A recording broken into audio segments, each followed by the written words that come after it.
Hello दोस्तों, कैसे हैं आप सब। आज मैं आपके लिए बहुत ही हेल्दी लड्डुओं की रेसिपी लेके आई हूँ।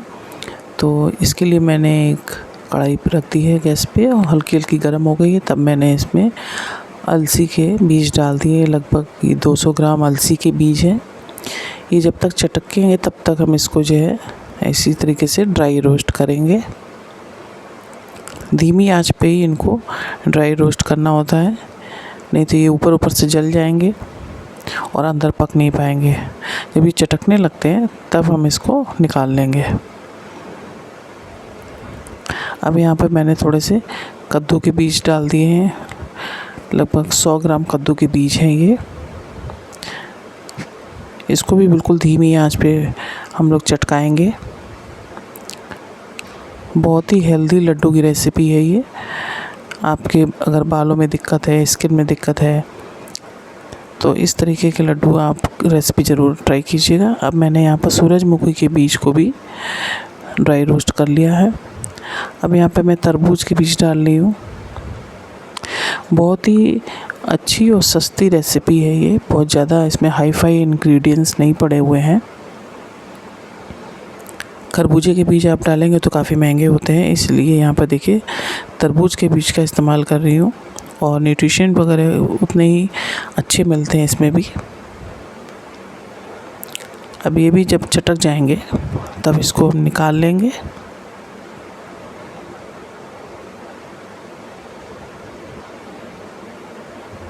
अब थोड़े से मैं यहाँ तिल डाल रही हूँ, सफ़ेद वाले तिल, जिसमें कि ओमेगा 3 फैटी एसिड भरपूर मिलता है।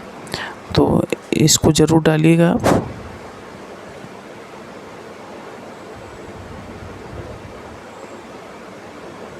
ये जितने भी बीजों का इस्तेमाल मैं कर रही हूँ, ये देखिए सारे रोस्ट हो चुके हैं। ये सभी बहुत ही अच्छे पौष्टिकता देने वाले हैं।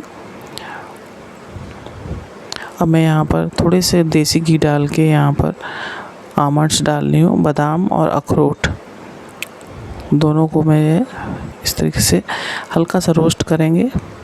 हल्का सा घी डाला है मैंने, लगभग आधी चम्मच देसी घी डाला था।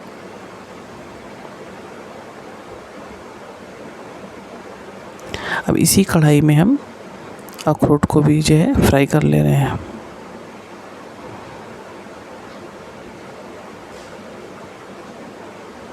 जो भी आप इंग्रेडिएंट्स डालना चाहें डाल सकते हैं इसमें, लेकिन जो ये बीज मैंने डाले हैं ये ज़रूर डालिए आप।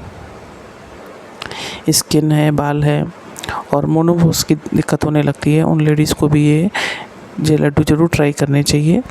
अब मैंने यहाँ पर देखिए ये जो मखाने होते हैं, जो मखाने कम फूलते हैं, जिसको ठुर्री कहते हैं, तो उसका इस्तेमाल कर रही हूँ, क्योंकि उसमें बहुत ही ज़्यादा ताकत जो है पाई जाती है।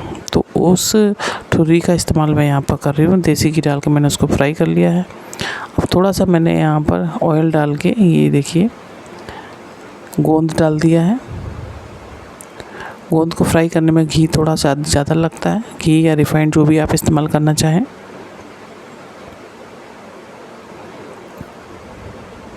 इसको भी बिल्कुल धीमे आंच पे करना पड़ता है, क्योंकि ये ज़्यादा तेज़ आंच पे करेंगे तो अंदर अंदर जो है टाइट रह जाते हैं। इसको भी धीमी आंच पे जब तक ये फूले ना तब तक इसको जो है इस तरीके से चलाते रहना है।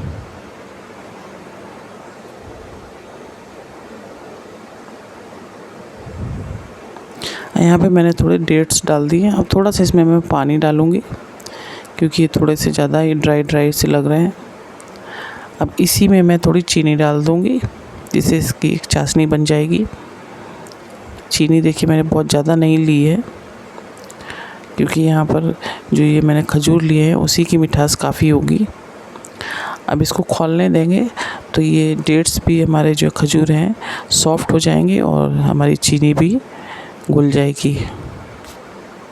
इस तरीके से अगर आपको टाइट लग रहे हैं तो इसी करछी से इसको दबा दें थोड़ा सा।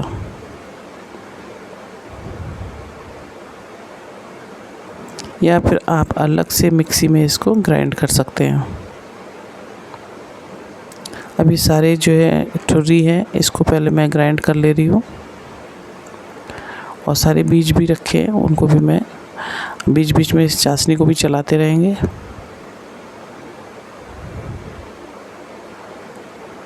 बहुत ज़्यादा गाढ़ी ना होनी पाए, ये भी ध्यान रखना है इसमें।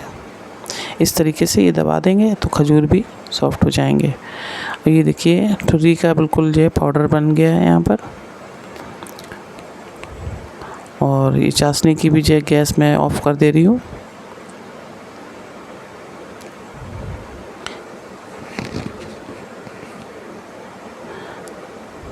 खजूर भी बिल्कुल सॉफ्ट हो चुके हैं।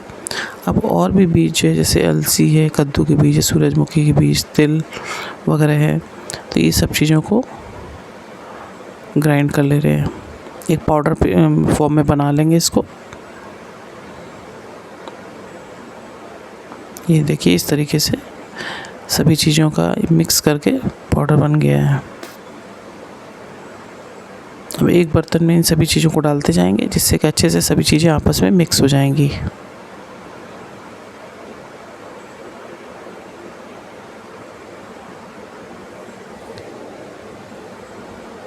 बचा हुआ बैच भी मैं यहाँ पर रोस्ट कर ले रही हूँ, सॉरी पीस ले रही हूँ मैं इसको।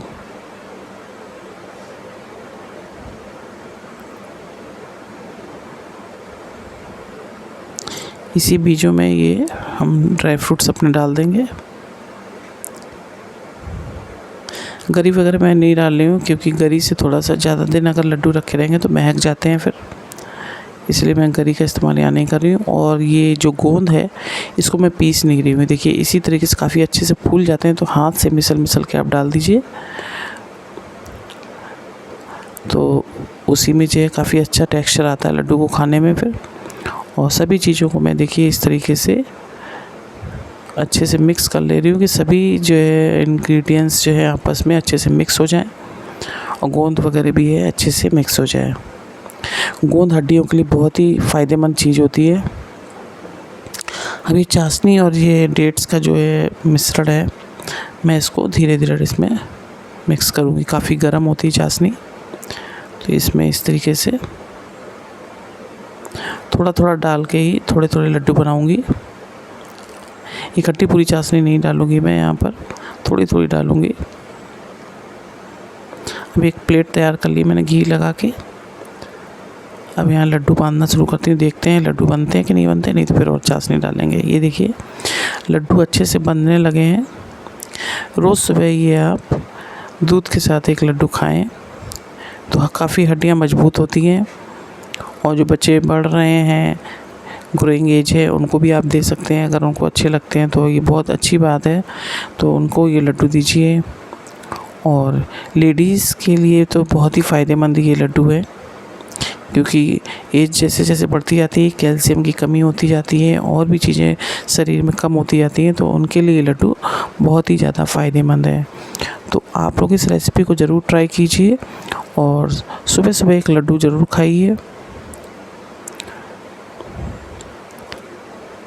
ये देखिए इस तरीके से मैं सारे लड्डू बना ले रही हूँ, क्योंकि लेडीज़ अगर अपना ध्यान नहीं रखेंगी तो फिर घर परिवार का ध्यान कैसे रखेंगी। इसीलिए उनको ये लड्डू बना के खुद भी खाने चाहिए और पूरी फैमिली को भी खिलाने चाहिए, क्योंकि इन लड्डुओं से कोई नुकसान नहीं होता है, फ़ायदा ही करता है। तो हाँ बताइएगा ये रेसिपी आपको कैसी लगी है। और बहुत ही सिंपल है, बस इसकी प्रिपरेशन ज़रूरी है, थोड़ी सी करनी होती है, लेकिन बहुत ही फटाफट बन जाते हैं ये लड्डू। तो आप लोग भी इस रेसिपी को ट्राई कीजिएगा, और रेसिपी अच्छी लगती है तो मेरे चैनल को लाइक, शेयर और सब्सक्राइब भी कीजिएगा। Thank you.